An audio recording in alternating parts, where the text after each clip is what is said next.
अल्लाह सैयदा ज़ैनब के रोज़े की हिफाजत फरमाए, खुदा सैयदा सकीना के रोज़े की हिफाजत फरमाए।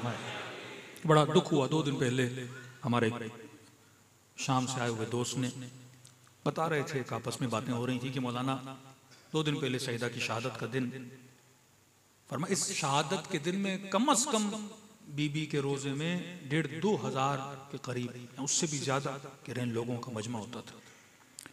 और परसों यानी 2 दिन पहले बता रहे थे कि पूरे हरम में एक बंदा भी नहीं था, गुर्बत बीबी ज़ैनब सलाम अलैहा की। तो एक सवाल कई लोगों ने पूछा किया। 2011 से शाम के हालात आप देख रहे हैं, वो जबहतुन नसरा हो, वो ISIS हो, दाइश हो, एक माइंड सेट पाकिस्तान में भी है, वहां भी है, मुख्तलिफ मुल्कों में है कि जो रोजों को, कब्रों पे जाने को बिदअत मानते हैं। अब 2011 से लेके आज हम 25 में हैं, तकरीबन 13 साल 14 साल। अगर आपके यहां से मोमिनीन ने शहादतें दी हैं या इराक के मोमिनीन की सूरत में हो, वो भी हजारों में, लेकिन हमने इतनी शहादतें नहीं दी जितना मद्दे मुकाबिल वालों ने जानी नुकसान दिया। आज जो शाम पे हाकिम है उसमें उज़्बक हैं, चेचन हैं, आपके इलाकों से, मुख्तलिफ मुल्कों से लोग उन फोर्सेस में शामिल हैं। लाखों की तादाद में इन्होंने जाने दी, लाखों की तादाद में, इस एम के लिए कि शाम हमें मिल जाए। और जब ये लोग जंग लड़ते थे तो कहते थे बस मिलने की देर है, और मिल गया तो हम इन कब्रों को गिरा देंगे। उनके अल्फाज के हम इन बुतकदों को गिरा देंगे, इस शिर्क और बिदअत के मकानों को गिरा देंगे और अल्लाह के नाम को बुलंद करेंगे।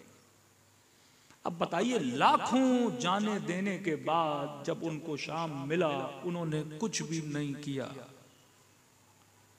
मकाम ताज्जुब तो है, एक आदमी खाने के लिए भूखा हो, खाना उसे मिल जाए, कुछ भी ना करे।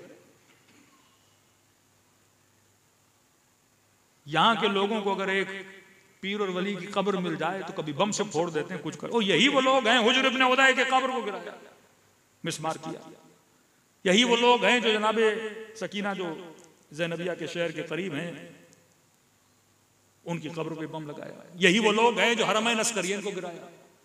यही वो लोग हैं जिन्होंने इराक में कई जगहों पे बम लगाए, मज़ारात पे। आज तो सब कुछ उनके पास है, हरम भी उनके पास है, दोनों हरम उनके पास है। गमला तक नहीं हिला सैयदा के हरम में। मोजज़ा तो नहीं है ना, इख्तियार है उन लोगों के पास, जो चाहे कर सकते हैं। नहीं किया। 2 सवाल, क्या इसलिए नहीं किया क्योंकि सुधर गए हैं? क्या इसलिए नहीं किया क्योंकि आज उनके अकीदे बदल गए कि नहीं जनाब कब्रों को मिसमार नहीं किया जाता? सबसे पहली कब्र जो आने के बाद उन्होंने मिसमार की है वो बशार और असद के बाप की कब्र है। क्या आज उनका अकीदा बदल गया कि वहां जाके नमाजें पढ़ो, दुआएं करो, ज़ियारतें करो तो सब कुछ सही है? यहां तो वो बदल गए हैं। दूसरा रीजन क्या हो सकता है कि जिनके बेसिक अकाइद में यह है कि कब्रें गिरा, उनकी ये पहचान है। शिया हो या बरेलवी मकतब से ताल्लुक रखता हो, वो तो जाते हैं औलिया की कब्रों पर। वो इंडिया हो या पाकिस्तान हो या अजमेर शरीफ हो या सेवन हो, ईरान में हो या करबला में हो, ये लोग तो जाते हैं। उनकी पहचान ये है कि ये कब्रों पर नहीं जाते, लेकिन नहीं गिराया। क्या अदब पैदा हो गया, क्या एहतराम पैदा हो गया, क्या अकीदे बदल गए? न अकीदा बदला है, न अदब आया है, न एहतराम आया है। क्यों नहीं कर रहे? अब सुनो कुरान के हुक्म के मुताबिक अल्लाह फरमाते, ऐ मेरे हबीब, तुम्हारे मुआशरे में 2 तबके ऐसे हैं जो नहीं सुधरेंगे तो मुआशरा तरक्की नहीं करेगा। अब मुआशरा बिगड़ता क्यों है, इन 2 पॉइंट्सों को समझें। कुरान की हुक्म फरमाया, हबीब तुम्हारे मुआशरे में 2 तबकात ऐसे हैं। फरमाया हबीब, एक तबका बुद्दू अराब का तबका। अरब बद्दू का मतलब देहाती सहराओं में रहने वाला, जिसने दीन और शऊर लिया नहीं। फरमाया ये तबका बहुत जल्दी गुमराही के असर में आ जाता है। फरमाया हबीब इस तबके पे निगाह रहे। अरब बद्दू का अपना बेसिक कोई अकीदा नहीं होता, और कहते हैं जब सैयदा के घर पे हमला हुआ, मदीने वाले उसमें कम थे, ज्यादा से ज्यादा 30 से 40 अफराद जो आए थे वो अरब बद्दू थे जिनको हायर किया गया था। ये कौन सा तबका है? 1978 जिहादीज बनाए गए। किन तबकों से? कराची से ज्यादा जिहादी बने, शहरों से ज्यादा जिहादी बने। सर्वे पूरा निकाल दीजिए, जिहादीज को या बलूचिस्तान के सहराओं से या केपी के पहाड़ों से या गिलगित बल्तिस्तान और चमन की साइड से लाया गया। वो तबका जो ज्यादा पहाड़ों में लेता था, शऊर नहीं पहुंचाता था। बद्दू कोई बुरा आदमी नहीं है, मतलब उसका शऊर अभी इतना बेदार नहीं है। वो बहुत जल्दी लोगों की बातों के असर में आ जाता है। एक तबका अरब बद्दू जो सहराओं में रहता है, ज्यादा शऊर उसके पास नहीं आया। दूसरा फरमाया, हबीब तुम्हारे मुआशरे का वो तबका जो पढ़ा लिखा है, जिसके लिए मैं एक आयत नहीं पूरा सूरा उतार रहा हूं, सूरह मुनाफिकून। पढ़ा लिखा जो तेरे साथ बैठता है, घूमता है, ज़बान पे तेरा कलमा भी लाता है, ये सारे फजाइल भी देख रहा है। कभी अली का हाथ बुलंद कर रहे हो, कभी सबके दरवाजे बंद करके एक दरवाजा खोल के रखते हो, कभी अपने बच्चों को कांधे पे बिठाते हो, सब देख रहे हैं, लेकिन दिलों में निफाक है। फरमा दूसरा ये तबका। अब कौन सा तबका किस तबके के जेर असर होता है? फरमा ये बद्दू तबका इस मुनाफिक तबके के असर में आ जाता है, क्योंकि इसके पास इल्म नहीं है। मौलवी खरीदे गए, बद्दू आदमी को क्या पता दीन क्या है। मौलवी ने मिंबर पे फतवा दिया, एक को मारोगे तो 10 पूरी फैमिली के साथ जन्नत में जाओगे। बाज़ औक़ात वाक़या सुनाता हूँ, लोग समझते हैं मौलाना लतीफ़ा है। लतीफ़ा नहीं मेरे अजीज, अफगानिस्तान का वाक़या है।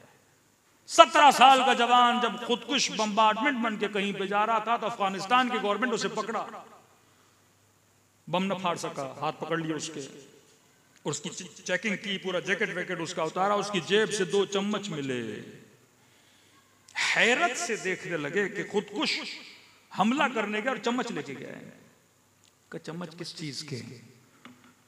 का मुफ्ती साहब ने कहा था शहीद होने के बाद पहला डिनर रसूल खुदा के साथ है, पहला खाना रसूल खुदा के साथ। मैंने जेब में क्या रखे? चम्मच रखे। ये उसका लेवल ऑफ थिंकिंग है। वो तो एक अच्छी नीयत के साथ गया ना। ये जितने काफिर काफिर शिया काफिर के नारे लगाते, किसी एक को पकड़ के ला और पूछो क्यों कह रहे हो, नहीं पता। जंग सिफ़ीन अमीरुल मोमिनीन को गालियां दी जा रही हैं, कोई आम नहीं, मोमिनों का अमीर, खलीफे रसूल। और जब मौला वाले गालियां देते हैं, ये बद्दुओं का काम होता है कि गाली के जवाब में गाली दी जाए, एक जाहिल का काम होता है। इमाम ने फरमाया, इन्नी अकरहु लकुम अन तकूनु मिनस सब्बाबीन, गाली न दो, उससे जाके पूछ क्यों दे रहा है। और जब पूछा तो उसने कहा मैंने सुना है तुम्हारा मौला नमाज नहीं पढ़ता।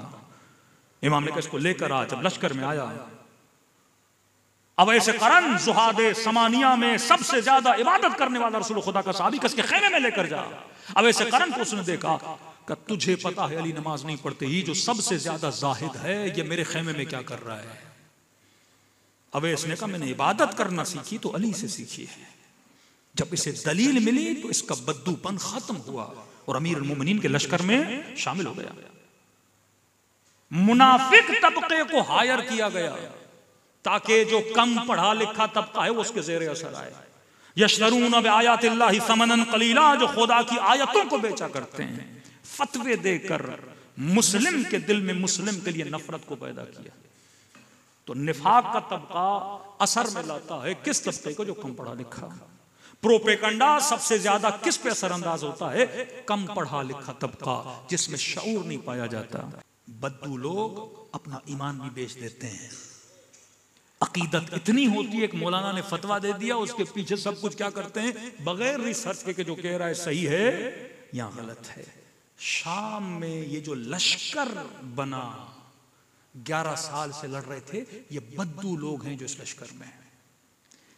सरकर्दे मुनाफिक जो ऊपर बैठा है, अगर वो कहेगा रोजों को न गिराओ तो ये नहीं गिराएंगे, क्योंकि बद्दू है।